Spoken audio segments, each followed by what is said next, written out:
कहा, रून मदद को आया हूँ। अल्लाह रहम करे, वो बगैर पूछे या इजाज़त लिए आ गया। इसने कुछ नहीं कहा, वो बस अचानक सामने आ गया। अब इससे तो ये और भी मुश्किल हो जाता है कि मैं उसे वालेट का कॉम्बिनेशन दे दूं, अगर आप मेरी बात समझ रहे हैं। तो खैर, बात यह है कि मुझे यकीन हो गया था कि मेरी किसी बेवकूफ़ी की गलती इतनी ज़्यादा हो गई है कि अब खुदा मुझे मज़ीद इस्तेमाल नहीं कर सकता।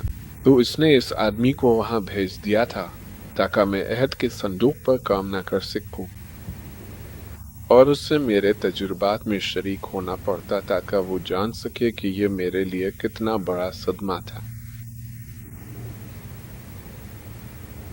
देखिए, मैं जानता हूँ कि मैं इस काबिल नहीं हूँ। मुझे पता है तुमसे गलती हुई और अब तुम निकल आए।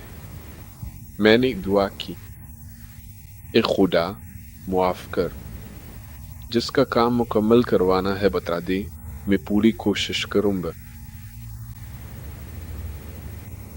खैर, इस आदमी की मौजूदगी में मैं अहद के संदूक पर काम नहीं कर सकता था, इसलिए हमने रजाकाराना तौर पर बाग की कब्र को साफ करने की पेशकश की। इसके पिछले हिस्से में तकरीबन 100 साल का कचरा और मुख्तलिफ चीजें जमा थी जो बरसों से वहां फेंकी जाती रही थी। तो हम वहां से तकरीबन 20 बड़े ट्रकों के बराबर कचरा निकाल कर ले गए।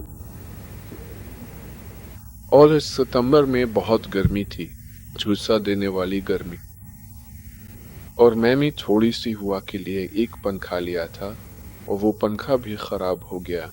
खैर, मेरी बाकी मुसीबतों के साथ ये भी शामिल हो गया, तो ये सब कुछ मेरे लिए तकरीबन नाकाबिल बर्दाश्त हो गया था। आपको यूनस और उसकी बैल की कहानी याद है।